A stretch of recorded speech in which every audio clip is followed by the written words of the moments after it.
And this statement is, of course, absolutely true. But I guess my concern would be that unless there's, and there might have been, corollary statements around that about how all of the levels, the leadership, must be coordinated with the same vision. It's a lot of work that would get frustrating, again, as much of it has in the past, because you'll come up to barriers. So I think the leadership has to be, from all levels, have to be communicating and have to have the same vision. And I think, it might pay to put that kind of in that statement in some simple way.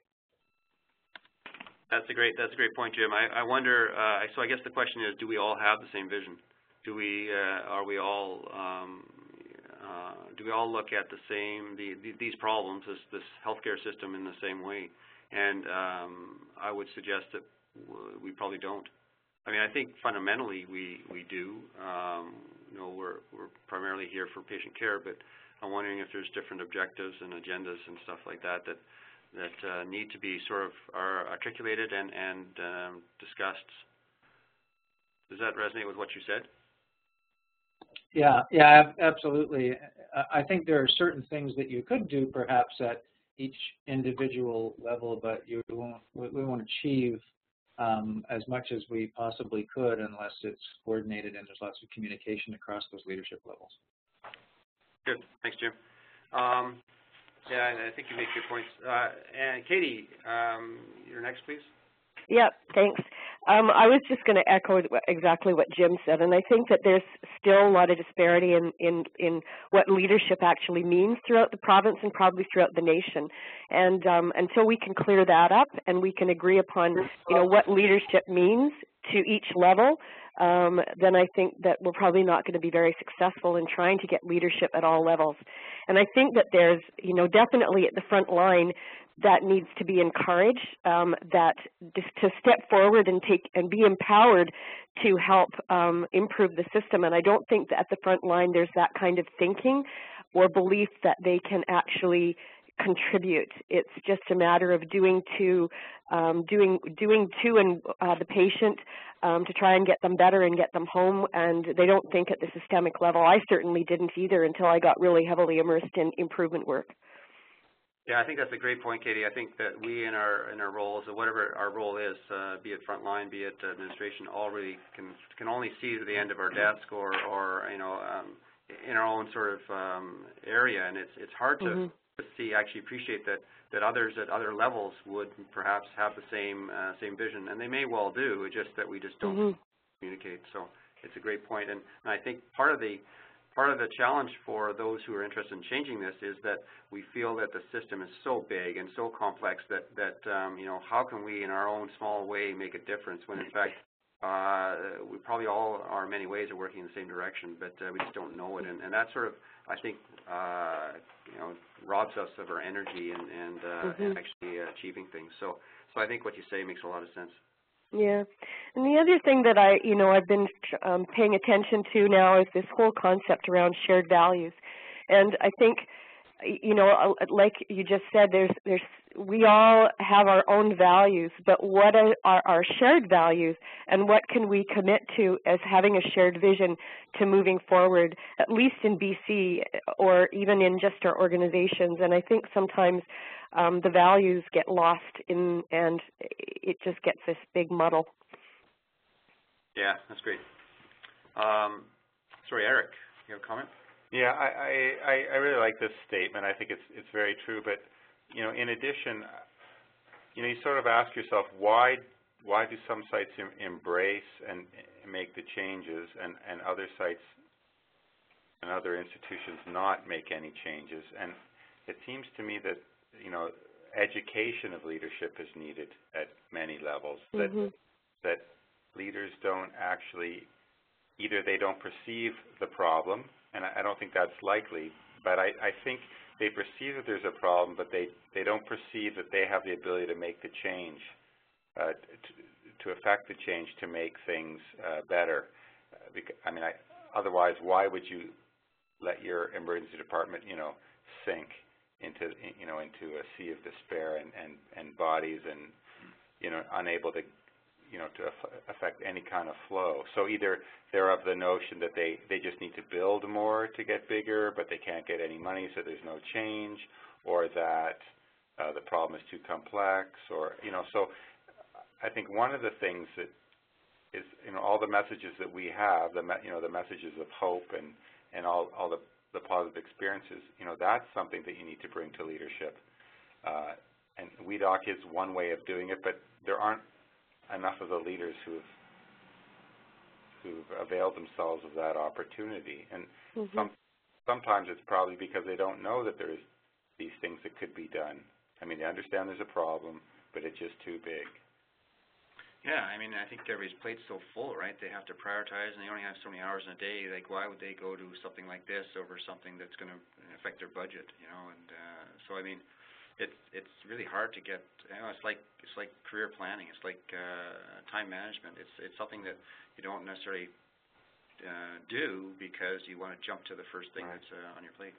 So maybe helping grassroots people develop a strategy to go to their leadership and explain. So, Drew, maybe you can comment on that, because you actually are someone who has sort of risen up and developed a plan, has convinced leadership in your area that changes need to happen, and have been successful. Grant, you're someone else who's done that as well. And I would also, sorry, I'll be quiet in a second, Drew, but, maybe, I said Elan's on the line, and she's certainly in that position. So she's, maybe you could share with us your thoughts around how you can bring that to senior leadership as well. So, Drew, do you have any thoughts? Yeah. I guess I've just been sitting here thinking. I mean, leadership is a fascinating topic, and it's there's leadership by title, and there's leadership by influence, and there's leadership by action, and they're not always the same. And certainly, I guess in our site, it grew out of frustration and a sense of that we needed to change something, and and I think it was just a coming together of the right people at the right time that had a common vision, and then also had an idea of a way of how to move forward. And I think the idea of a common vision that Jim touched on is key. And really, before we did anything in Nanaimo, and every time a group talks to me or says, what have you done? How did you do that? It was about a year of just building that common vision. Why we're there, why we come to work, and sort of looking at the patients with a different lens. And that really is what drove it. Because once you've decided that you're there for patients, and there's various things that are not good for them, and how you're going to fix it, then it's just a matter of figuring out how to do that. And most of the time, that's the easy part. It is getting people on the same path and having that goal that they all can touch. So we picked some basic metrics and said, look, this is terrible. We've got 4-hour waits. This is, people are here for 7, 8 hours. Would you want that? And everyone said no. So that was easy. And then it was just a matter of plugging away at it. And it is the front line. I absolutely believe that's where the solutions are. And it's the senior leadership obviously needs to give direction as to which way they want to go. And the analogy I kind of use is senior leadership said, we're going to have a fight, a war, and okay, we're going to attack Belgium, and then it should look to its next level down, and they say, well, I think the first step is to get Hill 97, and then you go to your managers, and the managers say, okay, fat guys behind rocks and thin guys behind trees, let's go. And it has to have that confidence at the senior leadership that the directors or whatever are going to pick the right hill, and then that the managers are going to pick the right strategy to get up that hill. And then the feedback in terms of, is it working overall? And that is really tricky to get, because most of us like to micromanage. We can't help it, and I think that gets in the way. But I don't know if does that help? I don't know. It's a tough one, and I'm trying to think of what my next sort of aim is. I want to take kind of what we've been able to accomplish and spread it through the health authority and spread it in the building, and try to get the building first of all on path with a common vision and a common goal. So if that works, I'll let you know. Yeah, thanks, Drew. Those are very useful rules to get the fat people behind the rocks and the thin ones behind the trees. But I'll certainly remember that. But no, it makes a lot of sense. And the other thing that strikes me is that you said it took a year to get that within your organization or group, and dealing with a huge huge system, and so even it'll be a multi-year thing, but I think it's a slow, steady pace that'll win over time, and I think the recognition of this and the reminding ourselves of this is really, really important. Sorry, did anybody else want to speak?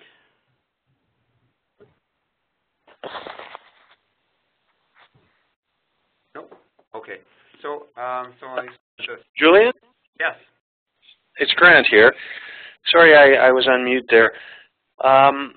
Just with respect to the leadership thing, I think there's, with many leaders or most leaders, you get eaten alive by the concerns that you have within your area, and I think it's very hard often to expand your scope and have a system perspective. And so I think that one of the things that it's really important is to shift the point of view of the leaders so that they are looking at things from a system perspective, and so that they are looking at things from a patient perspective, so that when you're planning and developing strategies and solving problems, you're actually maybe doing it from a slightly different than default mindset.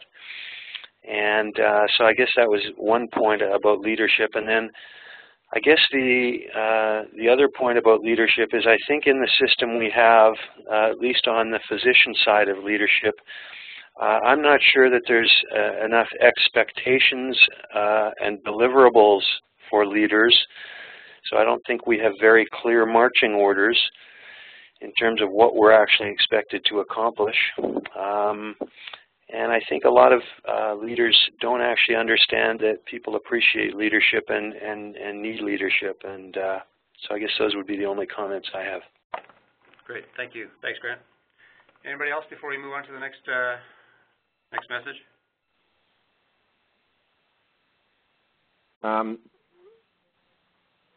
Drew? I think just on that, what Grant is saying, I think the other thing too, and I'm sure it's the same for nursing leadership and physician leadership, one of the things that's really I found useful was VHOP put on actually a leadership five session, 2 days, so 10 days in total, leadership training course, if you will. And I found that incredibly useful. And I'm not sure that is something that's universal or happens at all, but if you want people to be able to manage, there's certain tips and techniques and strategies that you can use for real common problems, and we don't train anybody to do it. And the other thing we don't do is resource them. So they don't get any kind of secretarial support. They don't get any kind of help in most of the time, certainly in the smaller centers. And they certainly are not compensated for their time to any degree that would make anyone stay in it to get that learning. It's a big challenge. And so I think it takes a year in any kind of even a site director job, let alone further up, to really get a handle on who you talk to, how to get things done, and then also learn a bit of patience. But that's something that would be nice to hear from somebody, is that if you want to have these people that have an alternate job to come into this, arguably more difficult job in some ways, because it's not really necessarily their first passion of training, they need to be supported. Right. I think you hit on a lot of good points as well, Drew. That this is something that we were never trained for, never wanted to do in many ways, I think. And then it's almost a mentality that you do it until you burn out, and then you pass it on to somebody else, and you hope that you survive, sort of thing. And I think it needs to take a longer-term view and perhaps a more proactive view. So that's a very good point. All right. So I'm just going to, in the sake of time, I'm just going to move on. Accountability for patient care. I think in many ways it speaks to the leadership we're discussing, and the fact that we all need to appreciate that the care that we provide for our patient will affect the rest of the system. For one part of it, and the second part is that we have to look at the system, the effects of dealing with all the patients on the system, and that whatever parts we can play in that will help or hinder patients even outside our control or outside our care. So I think those sort of things, having people feel that they are actually accountable for patients that they don't necessarily look after. So a cardiologist have any interest in the fact that there's an elderly patient down in the emerge or that needs in the community that needs to come in the hospital, how that they can sort of feel that, in fact, maybe they also have some accountability for those type of patients as well. But, I think it also speaks to if other issues around patients that are tend to be boarded or admitted to the emergency ward. It becomes more of a medical ward. Who is accountable for those patients, and where does the resources for that come from, and how do we best treat those patients? Are they best treated in the emergency department or on a medical ward? So I think those are all the issues around accountability that were raised at the conference, and I think are an extremely important message to take forward from this as well. Any thoughts on that from people on the line? Yes, Sherry. Hi, Julian. It sort of ties in with the previous leadership comments, but I think that when the staff on the floor are looking after patients in less than ideal circumstances, and we're told that, yes, the senior leadership is aware, there's often a disconnect between how we feel things are being approached and maybe how they are being approached. And I think that comes back to the visible leadership. So even if staff, are told, or someone comes down and says, hey, I know how bad it is and this is what we're doing, rather than us left to wonder what is being done in terms of accountability. Yeah, that's a very good point. Yeah, it comes with its own responsibilities. That's good. Katie? Yeah, and I think to piggyback on that, I think this visible leadership, and when we were getting back to talking about this vision and shared values, is leadership needs to communicate this right through the whole system. The system needs to believe in it. The organization needs to believe in it. And when we're looking at accountability for patient care, if the organization doesn't believe that every patient is in my care, no matter where they are, then the nurse at the front line isn't going to believe that either. And I think, too, until we stop building our systems around the healthcare providers, there's going to be less accountability for patient care. And I think that we have to now come to a common agreement on what patient-centered actually is, what it means, have a vision around that, and then build the system around the patient. So those are just my thoughts. Yeah, excellent. I'd say the role of primary care in... Oh. Any other thoughts? That's good. Good comment, Katie. You didn't want to say anything, John? No, it's just one key component that came out of the workshop was just talking about the role of primary care. And when you look at, that patient working their way through the system, if their primary care isn't involved or informed, or if they don't have a primary care physician, then there's so much more opportunity to fall through the cracks. And, they discussed that a little bit with the readmittance rate into the emergency rooms and things like that. So really being clear about what that role is and the communication with primary care could be a key. Care is part of the whole system, so that's good. Yeah, I agree. Any other thoughts about need for accountability? It's a pretty well a motherhood statement, but I think it's something that should be driven home. Any other person wish to comment? Okay, the next one is need to take a system-wide approach. Next best. I think that's pretty intuitive. I think what we've talked about actually is the leadership and the accountability also speaks to that as well. So these are many ways they're overlapping concepts, but it helps to focus us as we look at it. So I think taking a system-wide approach was touched on in many ways, and we tried to involve many different perspectives on that, from in-hospital to primary care. I think at the conference, one of the things that struck me, though, that it was actually challenging to engage in-hospital people to be interested in this conference, and I think we need to really work on. One of the things we really need to work on is the actual hospital side of medicine, and try to bring it more into the picture, because I think that's sort of one of the last bastions that we'll have to tackle. Anybody have any comments on that?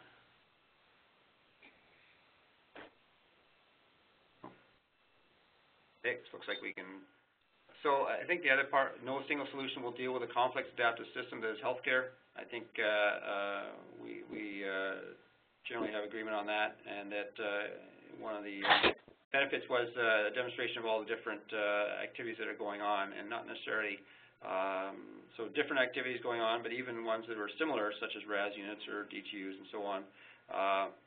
There's actually variations on the theme based on the local context. So it's I think very useful to have those things out there and be able to discuss these things as sort of a panel discussion and other ways to get people to discuss. But I think it's also helpful for us to be able to connect afterwards and to try and have people build upon it themselves so they can create something similar but reinvent the wheel. Any other thoughts on that one?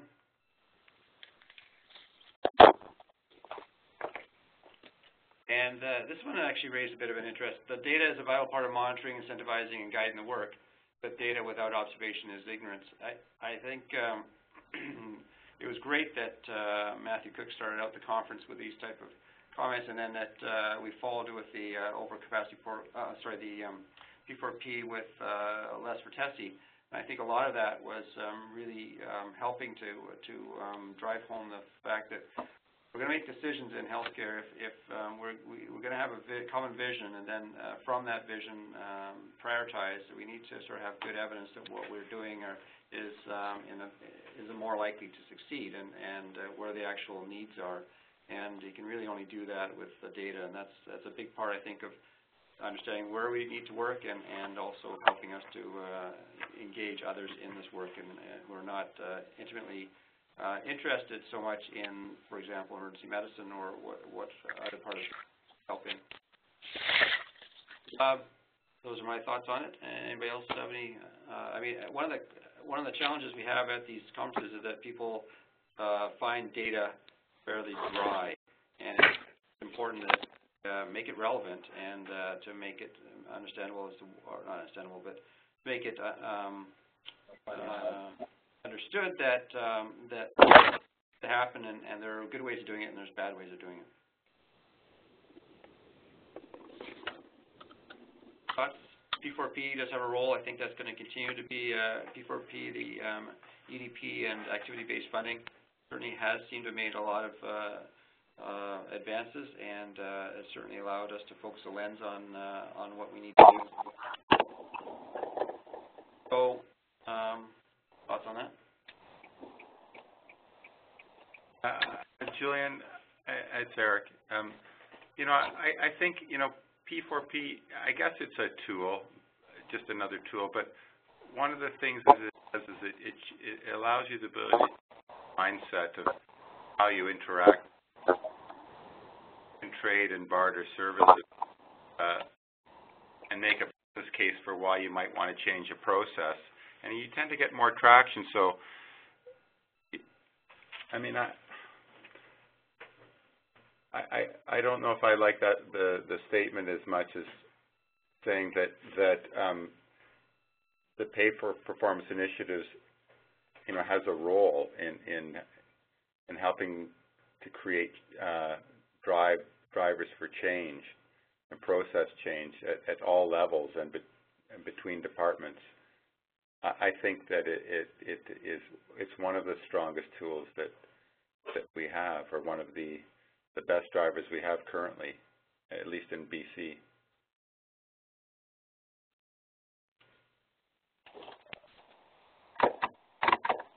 Any response? Katie? Yeah. One thinking that I've been thinking around P4P, I'm not totally sold on it as being sort of a driver. I think it does to a certain percent maybe, or you'll eventually tap out on it. And I have heard people in the system say, well, we're not doing it if we're not getting incentivized for it. It's kind of like, your manager providing you with pizza every day for lunch, and then all of a sudden the staff expect it to be there. So I'm not totally sold on P4P. I'm not totally sold on incentives. I think that we need to, as part of the improvement process, that people need to be doing improvement regardless, and I think that we can do a lot in the system without incentives. Yeah, I think I agree, Katie. I think that if you want to make long-term sustainable changes, you need to change culture, and that's not so much about money and how much I get for doing this and how much I can save for doing that. I think it really comes down to the intrinsic motivators that we all have in terms of why we are healthcare providers or why we do the job we do. But I think it probably is like I hate the analogy of a stick and a carrot because you know, it ends up being that you're creating a mule in the middle. And so I think that in many ways the incentivizing helps, focusing perhaps short-term and perhaps helps put some pressure on the system to change in different ways that helps people recognize what the priorities are, like what the vision is, and you know, it's about servicing the patient and getting them through the system in the most efficient and effective way, helping them navigate the system. So thank you. I think Drew. Yeah, I think you're up next. Yeah, just on that, Julian, I think P4P can be very useful or not useful depending how you view it and how you look at it. So, I mean, I think that it's been incredibly helpful if it is utilized in the manner that it's intended to, and it's not necessarily to pay you more. It's actually to get you to do things and innovate. And I know one of the biggest stumbling blocks we usually had was trying to do something different. There would always be this, well, where's the money coming from, and what if it doesn't, you know, all these kind of, you know, anxiety around trying something. And I have found that since P4P's been around, it actually is, there's been a bit of a lightening up in that, and that people are more willing to give something a go, because if it doesn't work perfectly, it's not such a big deal as it used to be. It's just allowing a little bit more resources out there that we didn't have before, that let you experiment and play and learn, and I think that's valuable, very valuable. Yeah, good. It's a way of allocating the resources to allow that to happen, almost like you were talking earlier about having some resources around leadership training and skill development. So I think, yeah, I think it's just another aspect of that. Good. Any other comments? And so the next message was that various ED solutions to improve throughput and patient flow have been successful. We're talking about RAS and DTU and other things, nurse-initiated orders. But again, one size does not fit all. But I think it's good to have a sort of a palette of various solutions to use, and you know, hopefully over time other solutions will come forward that people will find will be helpful. A lot of these things are really speaks to the whole idea that we in emergency medicine emergency departments need to get our own ducks in a row, and that, you know, we only have street credibility if in fact we're able to show that we're serious about correcting the problem ourselves. I think that although a lot of work has been done, I think there's still a lot of work that could be done, and I think once even, you know, in our case, for example, here at St. Paul's, we have a RAS unit, but, you know, things are starting to go sideways a bit, and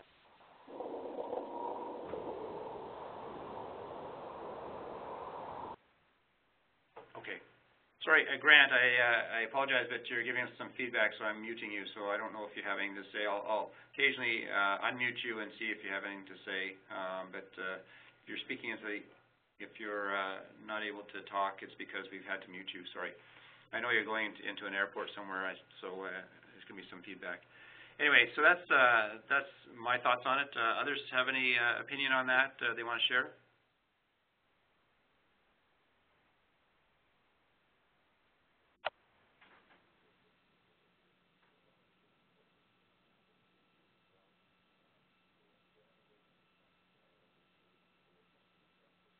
Okay. Need to reconsider how we staff EDs to better manage patient volumes.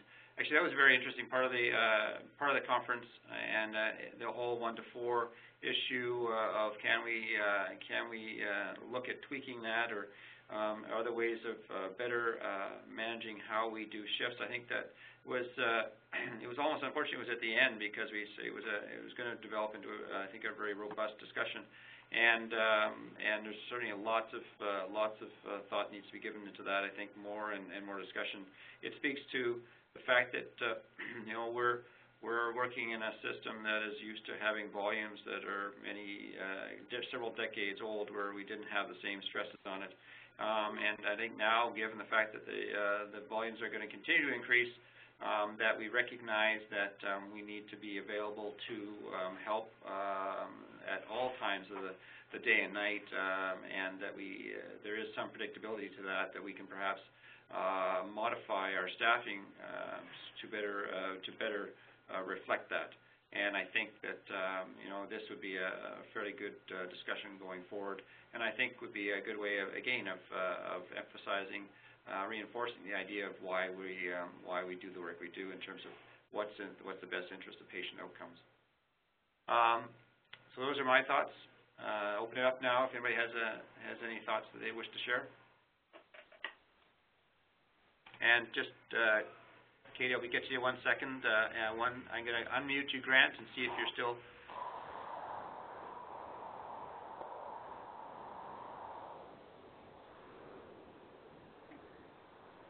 Anything?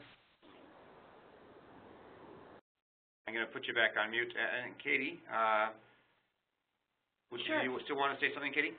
Yeah. The one thing that I know when we were back in St. Paul's doing the improvements that we were there is that there's a lot of, I don't know, tunnel vision maybe isn't the right word for it, around staffing for the emergency departments. And I know that when we were trying to bring LPNs in, train them up, because they are very skilled practitioners, and I think that we've been kind of ignoring some of their power that they actually have to contribute to provision of good care in the ER. But I do think that we've got to flex our muscles and our brains about who we can bring into the ER and any patient care area actually, as to how we can stretch to provide better care with some of the people in our system. We're certainly not as flexible as the states, of course, with how they have different folks doing different things. There is that physician assistant training program, I believe, in Winnipeg that's putting out, their second or third cohort now of PAs. Does anybody know more about that? We don't. Anybody else online know anything about that? Have you heard anything about the PA in Winnipeg? They have a program in Winnipeg. It's a robust program in Ontario too. Okay. BC has not yet legislated the use of PAs. Yeah. I think there's going to be some more work on nurse practitioners. I mean, I think there's sort of a glut of trained nurse practitioners who don't have work, and I think that there's going to be an announcement soon, possibly about opportunities to hire nurse practitioners. I mean, I think that we need to be, there's something about creativity around staffing model important to capture. Great. Anybody else wish to comment? Debbie Goulart from Calgary. First of all, I'm not sure if there's any literature on 1 to 4, and if every patient in that emerge department is ours at any given time, then my staffing ratios are off because I can have up to 80 patients in the department. So, it's kind of I don't know, the chicken and egg thing. You're never going to really have a true 1 to 4 staffing if every patient is yours. And that's our new philosophy, that every patient is ours. There's no one in the waiting room. Right. And so how do you addressing this 1 to 4 and the fact that you're getting overwhelmed by other patients? Well, we've done a couple of things. We had X32 in here, which I'm sure Grant talked about, and we've revamped our shifts so that we're bringing some of the nurses off nights into our peak hours, which is good because nurses don't love working nights. But we don't really talk about 1 to 4 unless it's a monitored area. Right. Okay. So you're not fixed on the 1 to 4. God, I hope not. I'm in trouble then on any given day. Okay. Anybody else wish to comment? Sherry, sorry, I see your hand now. Hi, Debbie. I think that's Sherry from Lionsgate. I think that's really fantastic that the leadership of a department is saying that all of those patients are yours and that somehow you need to adjust the staffing. And I think pulling nurses off of nights, because there's so much work that's been done on when patients present to an emergency department. So we can't staff the way that we're currently doing. And I think that there's just a lack of written knowledge on how to properly staff an emergency department. There's no way we should have one nurse working RAS when she could have 8 or 12 patients. Conversely, in our first aid area, we use LPNs and RNs, and at any one time we have 20 patients in there. And I agree with you that the 4-to-1 should only apply to a monitored area. And really, we should have the ability to say, we've got sick patients in there, we've got, bad sepsis, bad DKA, so maybe for this 4-hour period, we'll go 2-to-1 and we'll shuffle our resources. And I think we have to be much more proactive than what we currently are doing. Great, thanks, Sherry. Any other thoughts? Well, looking at time here, I'm going to move on to the last couple of things. So increasing bed capacity will probably be needed. We did touch on that, and but I think it's well recognized or well accepted that we need to really think long and hard about how we utilize the beds and make efficiencies there. I think that's pretty self-evident. Any final thoughts on that?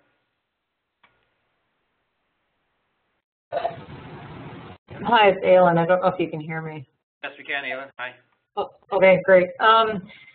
Yeah, I really think there's a lot of opportunity when we look outside of our acute care bed base. So often, what I hear is as we improve flow, we need to reduce acute beds. And of course, my view on that is we have a long ways to go before we're in a functional state in reducing our overall capacity or occupancy level. But I really think that if we take a systems view on bed and bed capacity, that there's opportunity within transitional services, within rehab services, moving services to ambulatory services. So I don't know that we have to increase bed capacity, and I think maybe in some organizations you will. I think Fraser Health has an exponential growth in population, and that's a region that probably does not have enough beds. But it's a slippery slope. Build it, you fill it, and I think we have a lot of efficiency issues right now. So just commenting maybe this slide, along with a number of the earlier slides about a system-wide approach and about needing a senior leadership. Senior leadership needs to be visible. They need to be out and about on the floors, know what's going on, to be able to create the change that we need. But it's a catch-22 around bed capacity. So I really think we need to look broadly at our resources and services to ensure that we're all utilizing our resources in an effective way. Because adding beds, if that were the answer, I think a lot of us would be doing pretty good on flow. So I'm just cautious around that. Yeah, that's very good. Thanks. That's really good to emphasize that part of that statement, because it will probably be needed, and certainly it varies on where you are in your circumstances. But I think you raise your emphasis is, I think, very appropriate. Thank you. I would echo that, Julian. I would say maximizing bed utilization is critical before contemplating increasing bed capacity. Okay. I think one of these things that we need to do out of this, is get these messages out there.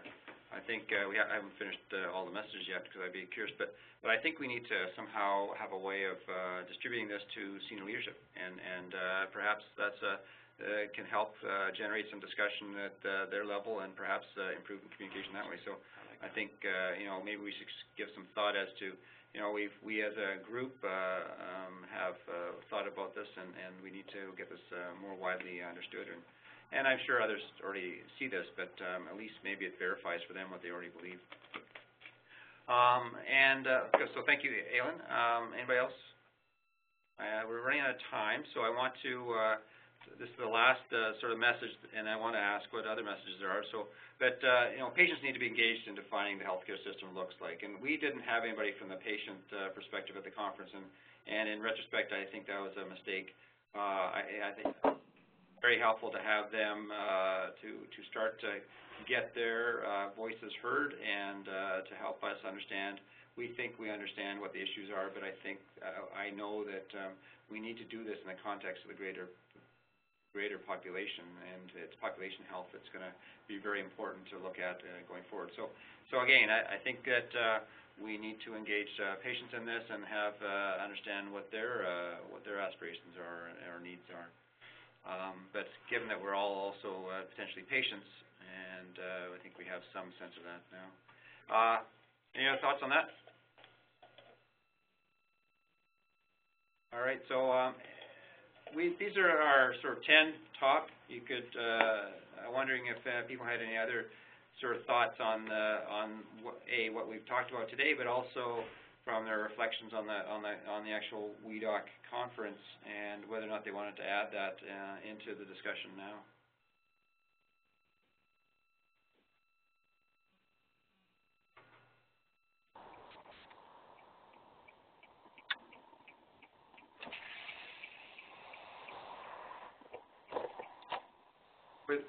How are these messages? Were these the messages you gleaned from the talks that were given? Yeah, this came out with our conference committees. We email discussion with our conference committee. So that's where that came from. Yeah, there's certainly some other, the interfacing with primary care, maybe psychiatry, maybe geriatrics or rehab, or I think are all integral part of what we need to do in terms of an integration and sort of extending the view from the emergency department past the walls of the organization, or helping the organizations extend their view past the walls that they reside in. Those are three areas that I think could currently contribute to ED overusage or lack of or access block, getting people to leave from the ED, something like that. Yeah, that's good.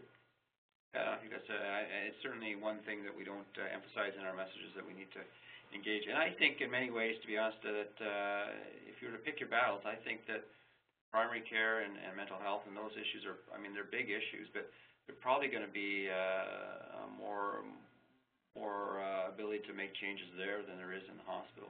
I think you need to work on both fronts, but multiple fronts. But I think in many ways, if we can help align the hospital with primary care and community care, I think those are going to be really big advantages. And I think by working with those groups, it's probably going to help the hospital come in line as well. I think many in the community are feeling somewhat isolated and siloed, and would appreciate the opportunity to connect better with part of the system they need sporadically. So, yeah, that's good. Any other thoughts? I see Anna Hill. Would you like to speak? Hi, yes. I guess one of the things that really was a big message that I took home, and I guess it's very much influenced is how I am approaching the work that we're doing here in VHA. It was a comment that Vivian had made around, if you put the patient in the middle of the conversation, or is that the barriers become invisible. Is that if that becomes our approach, or if that becomes our key message as we go through this work, it allows us to have that ability to then to have that conversation, as you were kind of saying earlier, with the integrated health network, or with community, or with any of whoever the stakeholders are, or whoever we're working with at that time. Is that it just for me is that it really kind of, I guess, set that approach, and I guess my principle or my framework around how to kind of go forward with our work in VHA. That's a very good point. Thank you. I would definitely agree with that comment. Drew, would you like to speak? Yeah, I just as a real world example of that, we've gone through some lean design work, 5 weeks of it, and bringing in various other members. So we had seniors, and we had medicine there, and we had the hospitalists there, and we had pharmacy there, and we had radiology there, and lab, and a whole bunch of people. And when we talked about this to community, and one of the things we started talking about was our care plans that we have for the frequent flyers and how that fit into the whole scheme of things. And within about an hour, they were suddenly looking at us going, well, wait a minute, why are you doing that? Because that's really our problem. Like, if they keep coming back because they're not getting something, that's because we're not doing our job, and we need to take that on, and that really shouldn't be your job. Your job is to implement it when they get there, but our job should be to determine what they need and where they should be going and who they should be calling. And that was just a eureka moment for me, because once we sat down and again, so echoing Anna, when we put the patient in the middle, it wasn't this, well, that's your job, that's my job. It was, they just started taking stuff. It was unbelievable, because they saw their part in that patient's movement from community to the hospital to emergency and in the big circle. And it was great. Now, we haven't, there's still some work to be done on that, but the fact that somebody was there sort of saying that, I thought was certainly an eye-opener for me, and not something I'd heard before. I think that's great, Drew. I think it reinforces the idea that, it helps us to remind ourselves that other people will actually have the patient's best interest at heart too, and they feel that whenever possible they will take that ownership. So I think that's good to hear and see and feel. So thank you. Anybody else? We're running out of time, so just one quick. It's Debbie Goulard. So Grant informs me that we're having the conference here next year. Is there anything that anyone wished they would have heard more of or less of that was at the conference? Eric said less of Eric, but well, we can make that happen next year. No, just kidding. I thought, I would echo what Julian said about, the patient message, and if you have, we have a community engagement group in Vancouver, which is sort of professional. They're not paid, but they're accepted maybe meals. A professional community engagement group that provides feedback to the region about their patient experience. Yeah. People like that who are articulate and who, that's always very powerful. Maybe a before and after an implementation of a process. And see what the impact was to the patient. I mean, I think that, because a lot of the value in the conference is really about, pom-poms flying and rah, rah, rah, and getting energized, right? At the end of it, you feel like you're not fighting this battle alone. There are a lot of other people doing this, and you can keep fighting the good fight. I mean, so I think this is one of the ways to do that. Okay, thank you. Yeah, I would echo that. I will also say that I think that this conference actually is a useful venue to strategically engage other people that you might not necessarily have an opportunity to interact with. So I think, I hope that the leadership part of it is an important one going forward, and that it's an opportunity for leaders throughout the system to be able to hear this, that there is a common vision. And I'm wondering if, as of hearing the discussion today, if a big part of this should be around actually, what is the vision? Like what is our vision? And I think people already are pretty close to that. But I think it would be helpful to perhaps spend some time to reflect on that. So that was just one of my thoughts. Lynn, I see you have a hand up. Actually, it's Suzanne Fox from VHA. I just wanted to add that I'd like to take the conversation on the staffing levels in emergency departments and skill mix and what we have as far as hours and volume. I'd like to see more of that next year. Okay. But there's a part of that I think we need to add, which is the part of the medical nurses that the medical programs need to fund to put in emergency to look after their patients versus emergency paying that bill. That's accountability, isn't it? That's good. Thanks. Yep. Part of Thanks. accountability.